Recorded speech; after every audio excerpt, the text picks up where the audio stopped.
मरहबा collection mall, readymade कपड़ों का भरपूर खजाना, jeans pant, T shirt, cargo pant, night pant, बच्चे और बच्चियों के लिए अच्छे खूबसूरत और उम्दा ड्रेस। पता याद रखें, जमुर हाई स्कूल मेन रोड, जैतून हजीन मस्जिद के पास।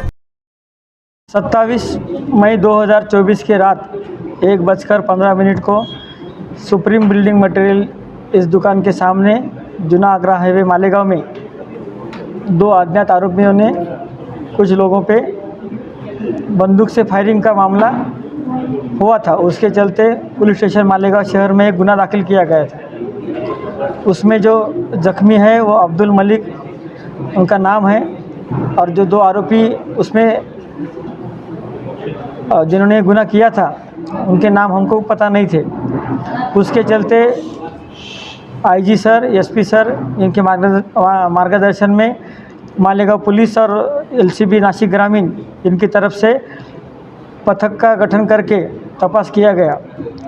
उसमें मालेगांव शहर पुलिस स्टेशन की टीम और एलसीबी नासिक ग्रामीण की टीम ने दो आरोपियों को ताबे में लेके उनके तरफ विचार पूछ करके उनको अरेस्ट किया है।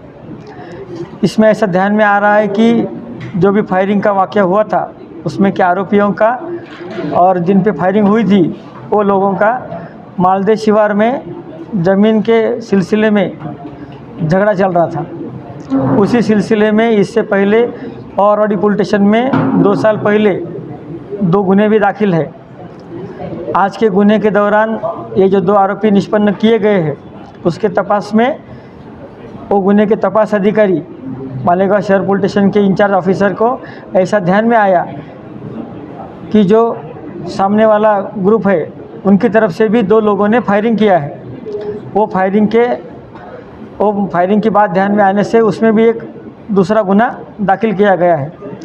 उसके तपास में भी एक आरोपी का हमको नाम निष्पन्न हुआ है, उनको हम जल्दी अरेस्ट कर लेंगे। कुल मिला के इस सिलसिले में 27 मई के तारीख के चलते मालेगांव शहर पुलिस स्टेशन में 2 अलग गुने दाखिल हुए हैं। पहले गुने में 2 आरोपी थे, दोनों को ही अरेस्ट की गई है। दूसरे गुने में 2 आरोपी है, एक का नाम निष्पन्न है, दूसरे का नाम निष्पन्न होना भी बाकी है, और वो दोनों आरोपी हम जल्दी अरेस्ट कर लेंगे। इसमें दोनों तरफ से बंदूक का यूज़ किया गया है। इसके चलते पुलिस ने अपनी तरफ से पूरे प्रयास करके अभी तक कुछ आरोपी अरेस्ट भी किए हैं।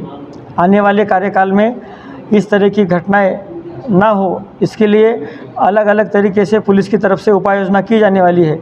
जैसे कि नाकाबंदी है, कोमिंग ऑपरेशन है, जो पिछले 10 साल के आरोपी जिनके ऊपर फायरिंग के गुने या वेपन यूज़ किए वाले गुने दाखिल है उनके भी हाउस सर्च लिए जाएंगे।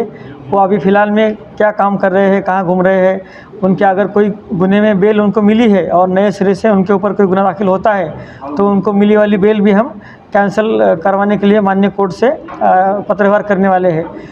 आने वाले दिनों में मालेगांव शहर में शांतता अमन पूरे तरीके से कायम रहे, इसके लिए पुलिस की तरफ से नियोजन किया गया है। मालेगांव की आवाम को हमारा आह्वान है कि कोई भी कौन सी भी अफवाह न फैलाए, सोशल मीडिया से अपनी तरफ से कोई गलत बातमी बिना वेरीफाई किए बगैर आगे न जाए। ये सब चीज़ों पे आप सबको ध्यान देना है। धन्यवाद। पहले गुना में सर क्या कलम लगी है? पहले गुना में 307 और आर्म एक्ट की कलम लगी है। और दूसरे में भी आर्म एक्ट की कलम लगी है। जो आरोपी अटक गए वो गुना दाखिल नहीं, उनका भी हम तफ्तीश कर रहे हैं, तपास चालू है। धन्यवाद।